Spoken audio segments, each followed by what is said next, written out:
Hello my dear students. तो ये है आपका video number 5 for science class 7th chapter 4 heat and temperature peoples publication book. तो इसके पहले वीडियो में हमने सिर्फ ये पढ़ा था कि जो हीट ट्रांसफ़र है वो कितने तरीक़ों से होता है। ठीक है, तो 3 डिफरेंट प्रोसेसेस होते हैं जिनके थ्रू हीट ट्रांसफ़र होता है: कंडक्शन, कन्वेक्शन एंड रेडिएशन। ठीक है, तो वन बाय वन हम इन प्रोसेस की डिटेलिंग्स पढ़ेंगे। सबसे पहले हम देख लेते हैं कंडक्शन।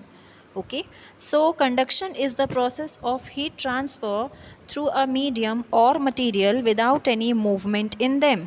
तो ऐसा प्रोसेस जिसमें हीट ट्रांसफ़र तो होता है एक मटेरियल से दूसरे मटेरियल में, लेकिन बिना किसी मूवमेंट के। मतलब जिन मटेरियल्स में हीट ट्रांसफ़र हो रही है उनको आपको मूव करवाने की ज़रूरत नहीं है। ठीक है, एक ही जगह वो रखे रहेंगे और वैसे ही एक मटेरियल से दूसरे मटेरियल में हीट जो है वो अपने आप ट्रांसफ़र हो जाएगी। अब ये कंडक्शन प्रोसेस सिर्फ सॉलिड्स में होता है। ठीक है, it transfer heat from a warmer part of an object to the cooler part of the same object when they come in contact. एक वार्म ऑब्जेक्ट से एक कूल या कोल्ड ऑब्जेक्ट में हीट ट्रांसफ़र होती है जब ये दोनों ऑब्जेक्ट एक दूसरे के कांटेक्ट में रहेंगे, या तो फिर एक ही ऑब्जेक्ट के वार्म पार्ट से कोल्ड पार्ट में हीट ट्रांसफ़र हो सकती है। ठीक है, एक ही ऑब्जेक्ट के भी हो सकती है और दो अलग अलग ऑब्जेक्ट में भी हो सकती है, लेकिन वो दोनों ऑब्जेक्ट एक दूसरे से कांटेक्ट में होने चाहिए। ठीक है, आगे देखते हैं हम पेज नंबर 41 में। In solid molecules are tightly packed and vibrate at a fixed point. Solids में क्या होता है बेटा कि जो मॉलिक्यूल्स होते हैं, ठीक है, मॉलिक्यूल्स पता है ना आपको, सभी जो आपका मैटर है, सॉलिड लिक्विड या गैस हो, सभी मॉलिक्यूल्स से बने हुए हैं। ठीक है, मॉलिक्यूल्स बहुत टाइनी होते हैं, so tiny, so small to be seen only with the help of microscope. सिर्फ माइक्रोस्कोप की हेल्प से आप उन्हें देख सकते हैं। तो सॉलिड्स, आपने कभी सोचा है कि ये जो सॉलिड होते हैं, ठीक है, ये इतने हार्ड क्यों होते हैं? कुछ सॉलिड बहुत हार्ड होते हैं, कुछ कम हार्ड होते हैं, कुछ और भी कम हार्ड होते हैं, लाइक स्टोन, पत्थर बहुत ज़्यादा हार्ड होते हैं। लेकिन आपकी बुक उतनी ज़्यादा हार्ड नहीं होती है ना, फिर आगे आपकी रबर भी बहुत ज़्यादा हार्ड नहीं होती, but still it is a solid. Okay, तो बेटा होता क्या है, इन सॉलिड में जो मॉलिक्यूल्स होते हैं वो टाइटली पैक्ड होते हैं और एक फ़िक्स पॉइंट पर ही वो वाइब्रेट करते हैं। ठीक है, however as the object is heated its molecules heat up. As one molecule is heated it begins to move and shake rapidly. तो मैं आपको इसको एग्जाम्पल के थ्रू समझाती हूँ। देखिए, सपोज़ कीजिए ये आपका एक सॉलिड ऑब्जेक्ट है। ठीक है, अब मैंने अभी आपको बताया कि सॉलिड में मॉलिक्यूल्स क्या होते हैं बेटा, टाइटली पैक्ड होते हैं। इसीलिए तो सॉलिड जो है वो टफ़ होते हैं, टच करने में एकदम टाइट होते हैं, रिजिड होते हैं। क्यों? क्योंकि उसमें मॉलिक्यूल्स जो हैं वो टाइटली पैक्ड होते हैं। लिक्विड में क्या होता है, मॉलिक्यूल्स थोड़े दूर दूर होते हैं, इसलिए लिक्विड कैसे होते हैं, फ्री फ्लोइंग होते हैं। और गैशियस सब्सटेंसेस में मॉलिक्यूल्स एकदम दूर दूर होते हैं, तभी तो गैस के जो मॉलिक्यूल्स होते हैं वो दूर दूर होते हैं। गैस इतनी ज़्यादा, या एयर आप बोल सकते हैं, हाथ में हमें एयर आपको बहुत ज़्यादा पकड़ में नहीं आएगी, है ना। एयर हर जगह होती है क्योंकि उसके मॉलिक्यूल्स हैं, फ्रीली घूमते हैं यहाँ वहाँ, राइट। तो ये देखिए, मॉलिक्यूल्स टाइटली पैक्ड हैं। ठीक है, अब क्या होता है बेटा, इसी प्लेस पर मॉलिक्यूल्स वाइब्रेट होते रहते हैं। अब जब आपने इस ऑब्जेक्ट को वार्म किया, यहाँ से इसे हीट मिली, तो क्या हुआ, ये मॉलिक्यूल वाइब्रेट होना शुरू हो गया। अब सिंस टाइटली पैक्ड है, एक जगह से दूसरी जगह तो जा नहीं सकता, तो क्या करेगा, ये अपनी हीट इसको ट्रांसफ़र करेगा, ये भी वाइब्रेट होने लगेगा। फिर क्या होगा, ये भी वाइब्रेट होने लगेगा, ये भी धीरे धीरे करके एक एक मॉलिक्यूल में हीट ट्रांसफ़र ये लोग होती जाएगी, और धीरे धीरे करके पूरा जो ऑब्जेक्ट है वो कैसा हो जाएगा, एकदम गर्म हो जाएगा। ओके, अब जब ये पूरा ऑब्जेक्ट गर्म है, इसके मॉलिक्यूल्स वाइब्रेट हो रहे हैं, बहुत ज़ोरों ज़ोरों से शेक हो रहे हैं। अब आप इसमें कोई दूसरा ऑब्जेक्ट टच करवा दोगे तो ये अपनी हीट क्या करेगा, इस ऑब्जेक्ट को ट्रांसफ़र कर देगा, और इसी प्रोसेस को हम क्या कहते हैं, हम इसे कहते हैं कंडक्शन। क्लियर एवरीवन, अच्छे से समझ में आया? तो ये था सॉलिड। अब सॉलिड और लिक्विड और गैस का स्ट्रक्चर भी देख लीजिए, लगे हाथ है ना। ये आपका हो गया सॉलिड, ये आपका हो गया लिक्विड, और ये आपका हो गया गैस। 3 स्टेट होते हैं मैटर के, सॉलिड लिक्विड गैस। सॉलिड में मॉलिक्यूल्स कैसे होते हैं बेटा, एकदम टाइटली पैक्ड होते हैं, बिल्कुल एक दूसरे से टच्ड होते हैं, स्पेस नहीं होता है, बिल्कुल सांस लेने की भी जगह नहीं। लिक्विड में दूर दूर होते हैं मॉलिक्यूल्स, ये स्पेस होता है उनके बीच में, ठीक है।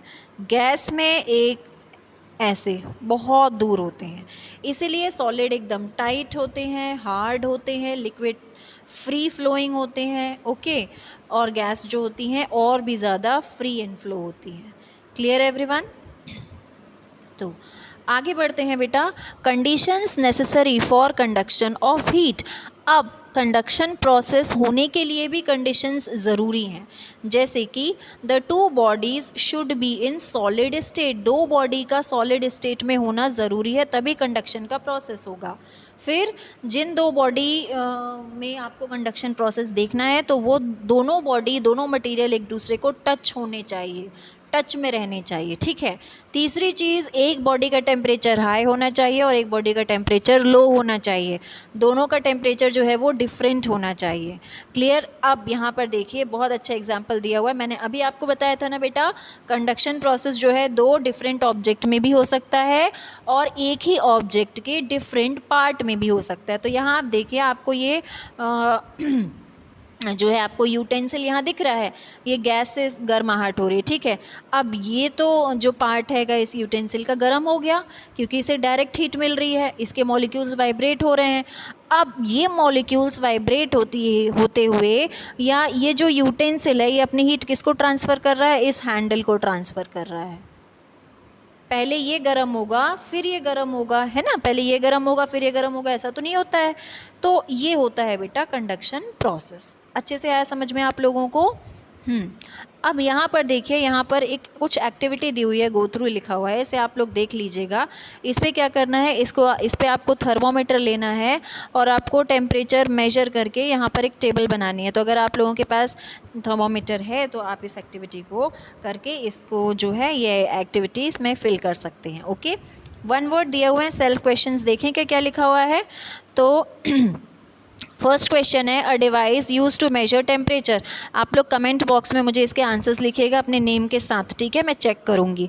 तो कौन सी डिवाइस है जिससे हम अपना टेम्परेचर मेजर करते हैं, ये आपका फर्स्ट क्वेश्चन है। फिर degree of hotness of a body, इसे हम क्या कहते हैं, मैंने समझाया है।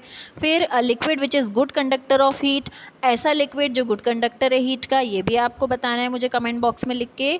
सारे बच्चों को कमेंट बॉक्स में अपने नाम के साथ आंसर्स लिख के बताने हैं, ठीक है, या तो फिर आप इसे कॉपी में करके रखिएगा, मैं बाद में चेक कर लूँगी, ठीक है। तो ये हो गया आपका पेज नंबर 41। आप एक काम कीजिएगा बेटा, बुक में यहाँ पर आप लोग इसे कंप्लीट कर लीजिएगा, ठीक है। आगे बढ़ते हम पेज नंबर 42 में। 42 तो ये पेज नंबर था 40। येस, पेज नंबर 42 जो है आपका बेटा, उसमें एक्टिविटीज़ दी हुई हैं जो कि हम बाद में पढ़ेंगे, that is not so important. अभी हम अपना टॉपिक कवर करेंगे, ठीक है। तो पेज नंबर 43 में आ जाते हैं। इस पे दिया हुआ है good and bad conductors of heat.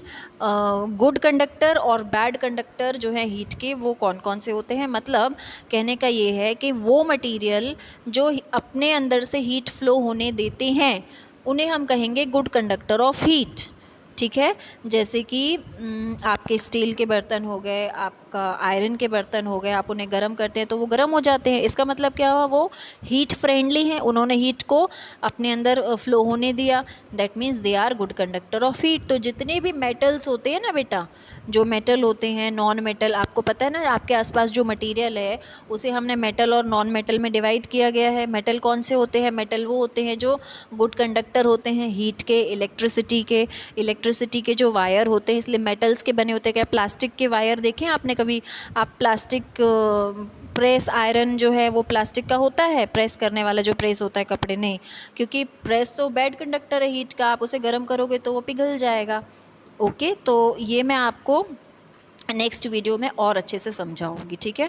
अभी आप इतना समझ लीजिए कि materials which allow heat to pass through them are called good conductor of heat, and material which do not allow heat to flow through them are called bad conductor of heat, या तो फिर हम इन्हें insulator भी कहते हैं।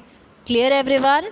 तो यहाँ पर हम अपना ये 5th वीडियो जो है ख़त्म कर रहे हैं। इसे आप लोग अच्छे से देख लीजिएगा और पढ़ लीजिएगा। Up till thank you so much.